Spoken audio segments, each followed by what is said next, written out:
Alam mo ma'am, magdiretsahan tayo dito. Ano bang mas mahalaga sa'yo? Yung pera na kinikita ninyo o yung buhay ng 34 na tao nawawala? You have explained that already. Alam mo, kasi nakikita ko dito, it goes without saying that kung may gusto, maraming paraan. Kung ayaw, maraming dahilan. If I am in your shoes, if I were in your shoes, sabihin mo na, sinabi ng ni Senator Grace po that you can have your own discretion. Although, kailangan pa ninyo ng clearance galing from the President. Pero, sa bigat ng sitwasyon na ito, 34 katao ang missing hanggang ngayon. Siguro ako, kung ako sa iyo, ma'am, pupuntan ako kay Pangulo Presidente. Kay President Duterte, sabi ko, sir, mabigat po ito na problema. Pwede pang ako na mismo makiusap sa iyo na isuspend natin ito.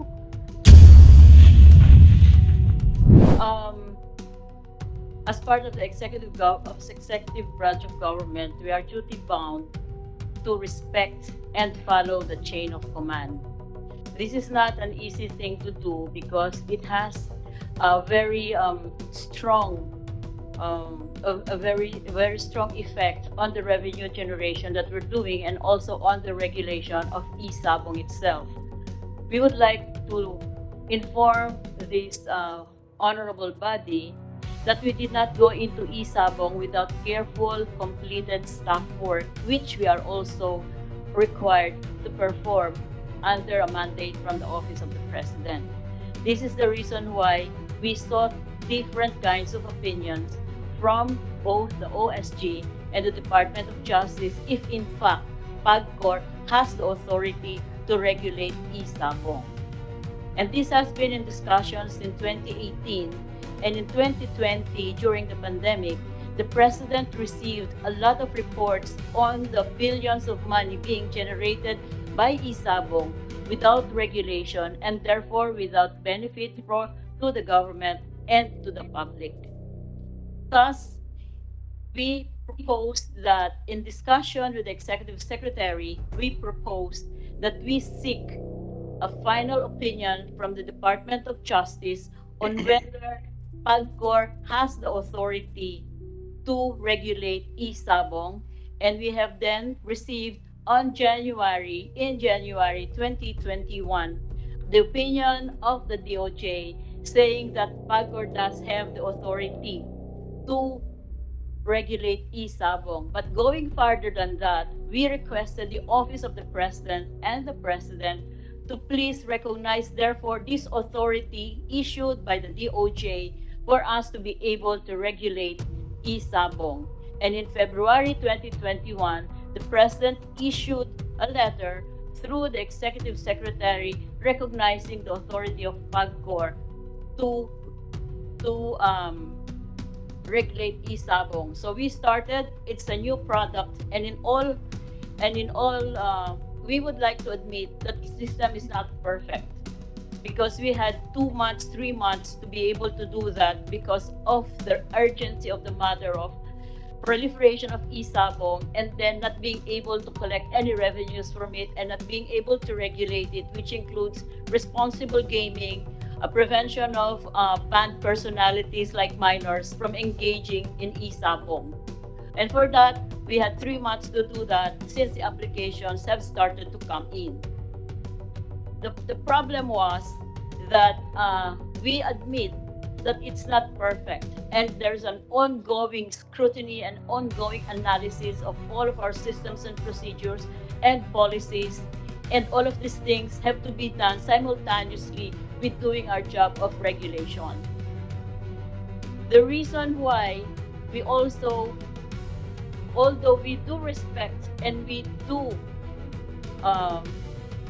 we respect the resolution from 24 senators for us to suspend immediately e-Sabong operations, we also have to do an analysis or completed staff work on what the repercussions of this would be not only on the loss of revenues, but also on the Office of the President and of PAGCOR. The thing is, there is a serious loss of revenue. For last year, the average since May, April, the average revenue that was generated from this, from Isabong was about 400 million pesos. But this year, in January, it was 640 million pesos a month. There was an incident where in the former administrations, in one of the former administrations, the president ordered the Bureau of Immigration commissioners to reduce the amount being levied aliens on the I-card which they have to purchase. And then therefore, the commissioners immediately implemented this mandate from the president. And thereafter, COA disapproved and disallowed the reduction. And about 3 or 4 years ago, I talked to one of the associate commissioners, and he said that he now owes the government billions of pesos because he and the other commissioners were being charged the difference between the original price and the deducted price that they implemented upon order of the president. In PAGCOR, therefore, we stand to the peril of having to pay 640 million pesos a month while we suspended the operations without a clear and legal basis. We are all emotional here. I do condole with everybody who suffered from this. But we also have to look into the repercussions of this because loss of revenue committed by us, because when you urge us, you actually give us the responsibility of using our own discretion to implement the sense of the Senate. So therefore, in the final analysis, it would be PAGCOR who would be responsible for the decision. Second, we are under contractual obligations with our licensees. Having been recognized by the President and authorized to regulate Isabong, we therefore went into a contractual agreement with them while issuing them a license. They have to pay 2.5 million for the license, put up 75 million cash performance bond, and they are mandated to pay 75 million minimum guarantee fee every month. And in return, they will be regulated while being allowed to operate in the Isabong. So with that, we still stand the chance of being charged in court for damages for breaching our contract with them and not following our legal obligations with them, contractual obligations. So you see, Your Honors, while we do really want to solve this problem of missing persons, PAGCOR is a civilian government corporation that is not empowered and does not have the authority that the law enforcement agencies have.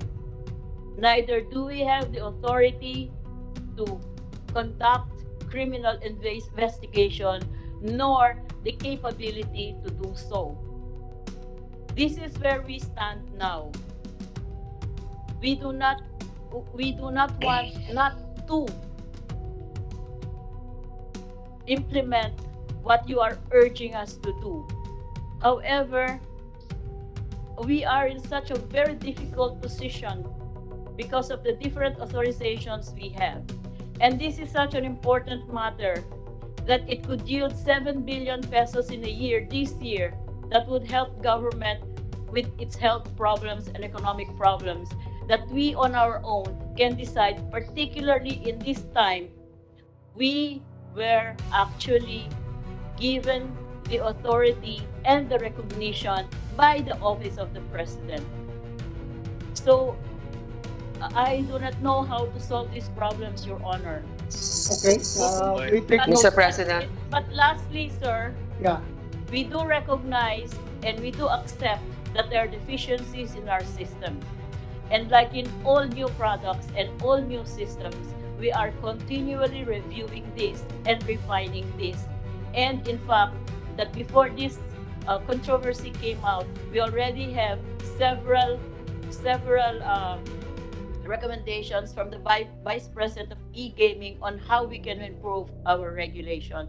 Thank you very much. Mr. Thank you, President. ma'am. Before I recognize the Senate President, then Senator Poe, I just would like to respond to the statement of Mrs. Andrea Domingo. Alam mo, ma'am, magdiretsahan tayo dito. Ano bang mas mahalaga sa'yo? Yung pera na kinikita ninyo o yung buhay ng 34 na tao nawawala? Mahalaga po ang buhay ng kahit isang tao lamang. Okay, so kung mahalaga kaya yan, po, meron po tayong mga batas na yes, you have explained that already. You have explained that already. Alam mo, kasi nakikita ko dito, it goes without saying that kung may gusto, maraming paraan. Kung ayaw, maraming dahilan. Alam mo, we have given you the best. Ihalin tulad natin ang situation natin dito ngayon sa isang basketball game.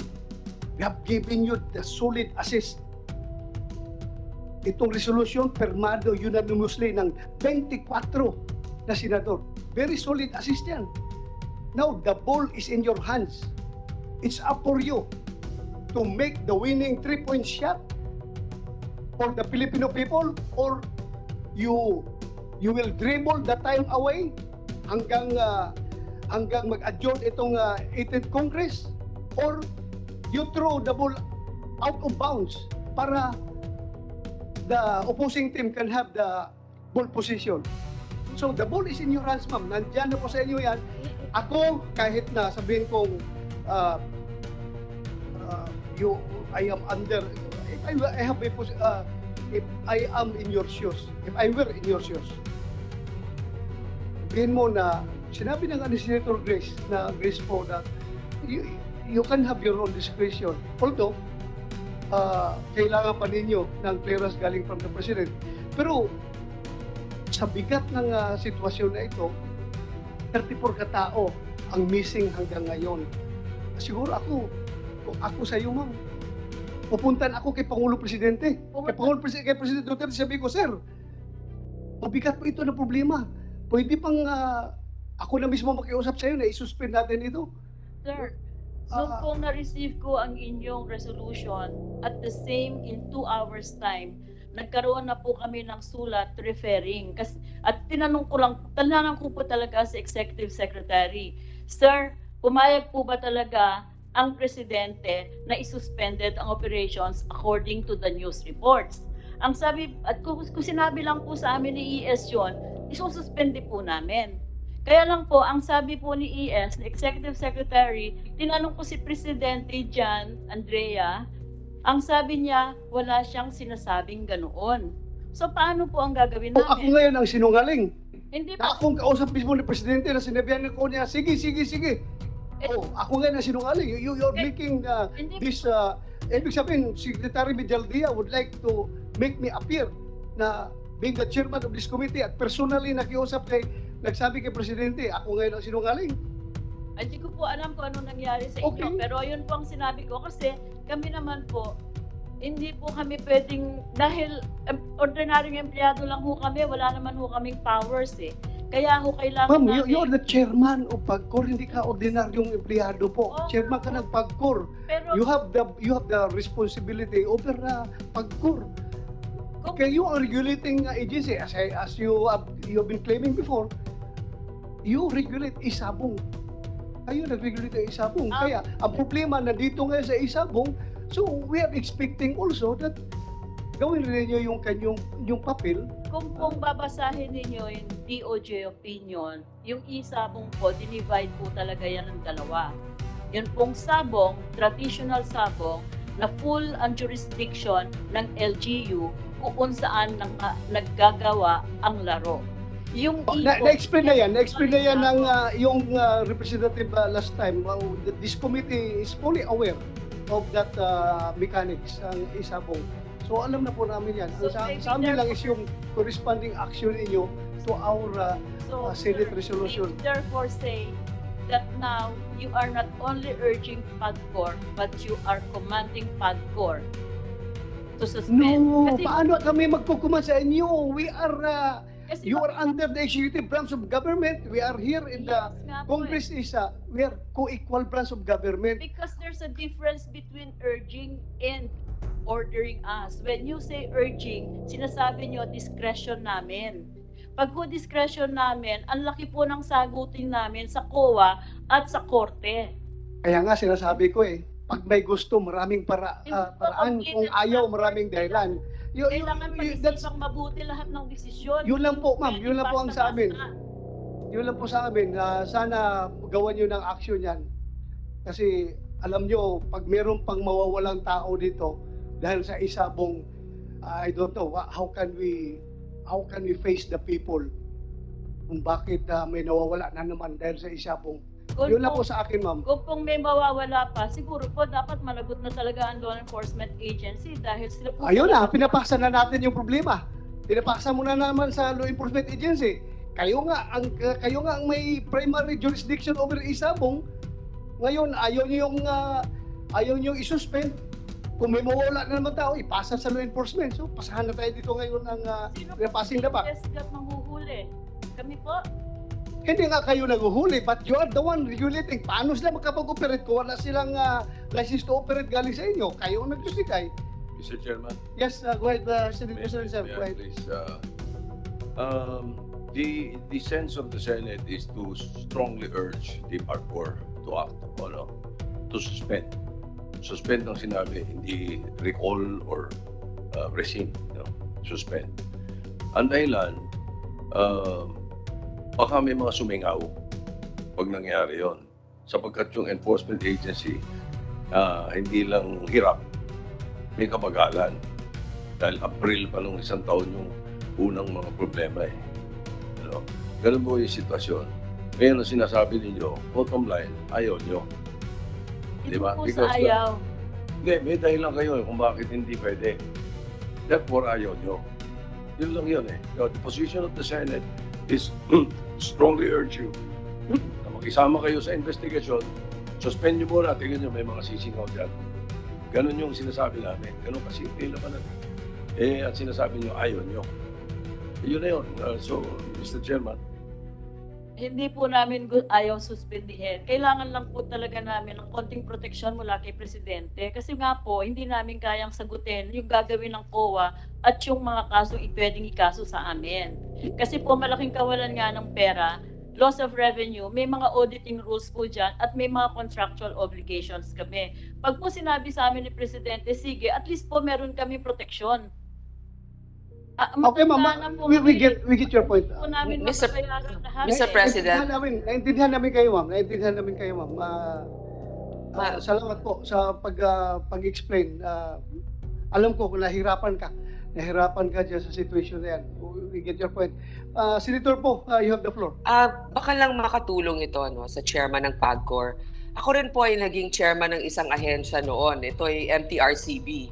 Ngayon, meron po talagang kapangyarihan yung MTRCB. Pag nakikita namin nagkaroon ng violation ng isang network, hindi na namin hinihintay na magkaroon ng go signal ang Malacanang sapagkat ito po ay isang presidential decree na nagsasabi na yung opinion namin, kung sa tingin namin ay nakakasama sa mga nanunood, pwede namin kaagad suspindihin. Tama yung sinabi ni Senator Soto.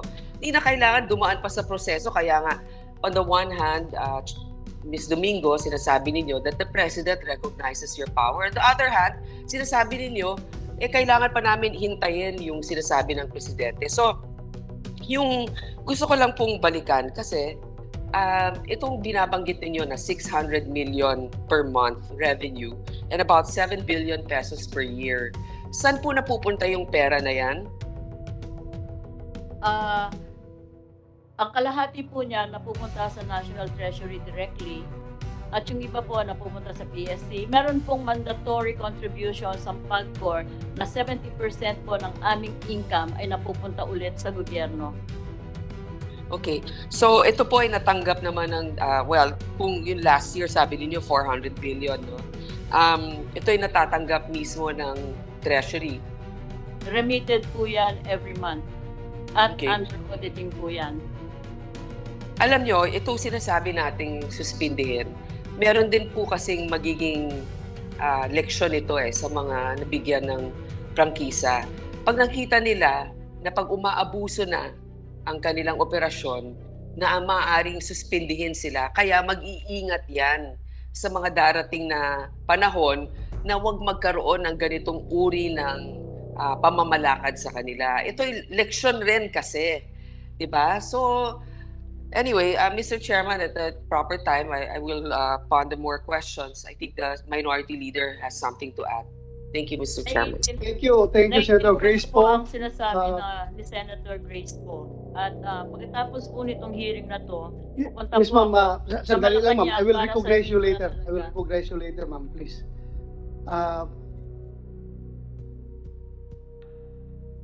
Sige, ma'am, go ahead. Minority Leader, mamaya I will get back to you. Tapusin mo natin si Ma'am Pagkatapos po Andrea ng Domingo. hearing na to, sir, pupunta po ako sa Malacanang. At the very least, I will meet with the Executive Secretary para alam ko na po kung ano rin ang sense ni Presidente. At kung po sinabi ni Presidente na suspendihin at magkakaroon na ako ng at least protection mula dun sa magre-retire na po kasi ako Ayoko pong magkautang ng bilyon-bilyon. Kaya po talagang tatanungin ko siya, pag sinabi lang, kahit verbal lang, suspende mo, isuspende po namin. Maraming salamat, ma'am. Thank you very much. We admire you for such... Mr. Chairman, yes, may I just Senator Lacson. kung sakaling ibalik sa inyo ni Presidente ang tanong na ano bang recommendation ninyo, ano po yung sasabihin nyo sa kanya?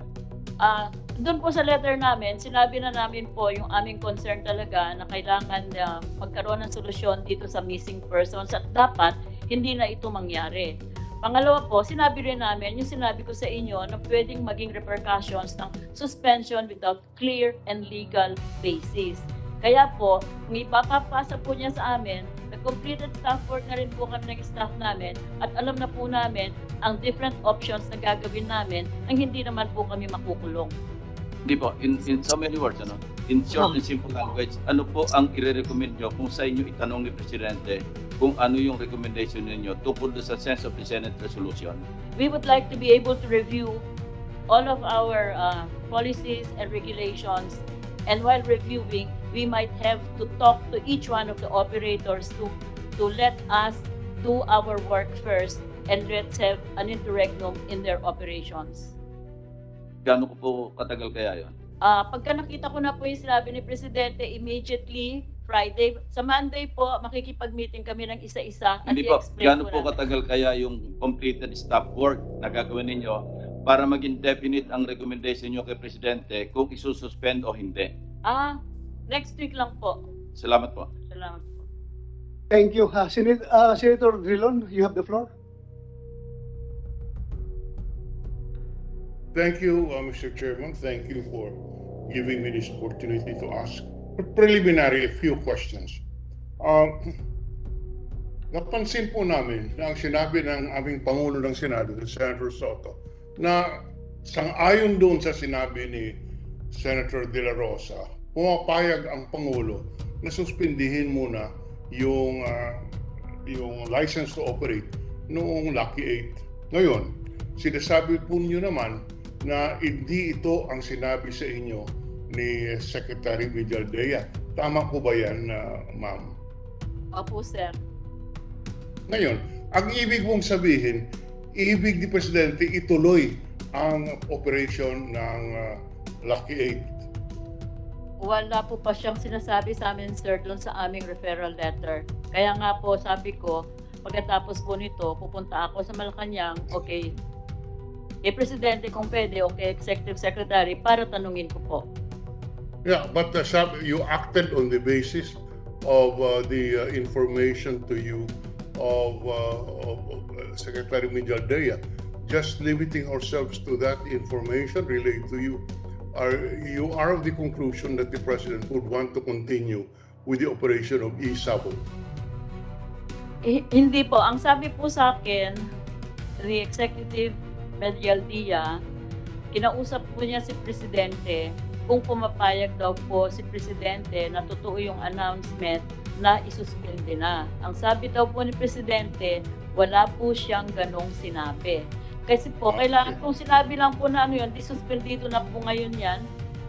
Ngayon po, because of, I respect the minority floor leader because he's been in government, both executive and legislative. Alam po natin lahat na may mga given procedures na hindi po natin pwedeng i-cut pag nagtatrabaho po tayo dito sa executive. Dahil napakalaki pong issue nito, napakalaking problema, talaga pong kailangan naming i-refer, lalo na kung before, nag-usap na po si Senator Bato at ang Presidente at tinanong na ni Senator Bato na kung pwede at sinabi po niya na pumayag si Presidente even before the hearing. So, kami naman po, kailangan lang namin ng official statement para po i-implement namin kung ano ang gusto ni Presidente. Yeah, alam po natin sa ating sistema ng pamahalaan, yung pangulo natin ay siyang may supervision and control over the entire executive department, including PAGCOR. Now, that is why my question is, given what the instructions you have received from the executive secretary, the position of the president at this point is that PAGCOR, that Lucky 8, should continue to operate. Dahil sinasabi niya, huwag na munang suspindihin. Sir, kahit po ayaw kong hulaan o pangunahan si Presidente, baka po kailangan nila ng panahon na para pag-aralang mabuti kasi po hindi naman Lucky 8 lang ang pinususpende po ang buong isabong. Meron na po kaming mga letters of appeal dun sa iba na nagsasabi kung anong dahilan kung bakit sila ipapatigil since wala naman po nangyari sa kanilang jurisdictions. So siguro po kailangan lamang ni Presidente at ng Executive Secretary na pag-aralang mabuti para magkaroon naman po ng fair and just treatment. Sinabi niyo kanina, Madam Chair, na ang DOJ nagbigay ng opinion ng PAGCOR may authority to regulate isabong and that the Office of the President through the Executive Secretary recognize the power of PAGCOR to regulate isabong. Tama po ba yun? Opo sir, nandito po yung sinabit na namin po itong copies na ito sa committee. Kung mayroon po kayong kapangyarihan na maglisensya ng isabong, you have the power to license, and in fact you have licensed the operation of isabong. Doesn't that authority include the authority to withdraw the license? Or at least suspend it? Opo. Isn't that part of the power? Yes, sir. Kasi po dun, regulate? yes sir, we have that. If So they, if you have that authority, why don't you exercise that authority? we have the power to suspend and even cancel. Opo sir, we have the power to suspend and even cancel licenses we issued if the licensee violated our own manual of requirements or regulatory procedures and requirements. Dito po kasi sa isabong, yung pong wala naman po silang na-violate doon sa aming agreed upon requirements from them. Kaya po, hindi namin arbitrarily na isuspinde o patigilin sila. Kasi po, meron nga po kaming obligasyon sa kanila eh. Sinabi namin, sumunod kayo dito, magbayad kayo ng proper licenses at proper fees, pwede kayong mag-operate. Doon po, ito pong suspension na to, wala po doon sa manual na, wala naman, hindi po namin na isama na kung may mawawala at maakusahan kayo, suspendido na rin. Kung sana pong na-foresee namin ito, siguro po, pwede namin gawin yon. Kaya lang po dun sa contract namin sa kanila, hindi po yung kasama eh. At saka po nanghihingi lang sana kami ng clear at saka evidence po na may airing sa kanila para hindi shotgun approach ang suspension, kundi doon sa focus, doon sa guilty party na mapoprove in court na guilty. Kasi Madam Chair, yan. Okay. Now, when you issue these licenses, did you get the clearance of Malacanang? Meron po. We asked for the authority kung pwede kaming mag-issue ng license ng isabong. Kaya po Yes. binigyan kami ng sulat that they recognize the authority. Yes. We Now, report do and you, we report excuse kung me, sino ang Madam nilalicense. Chair. Please, Yes. ma'am. Okay. Can you make your Okay, magsabay, answers magsabay. shorter because my time is limited? Okay. Now, yes, you were given that authority. My question is, on an individual basis, on a license for license basis, do you secure the clearance of Malacanang when you issue a license for isabong?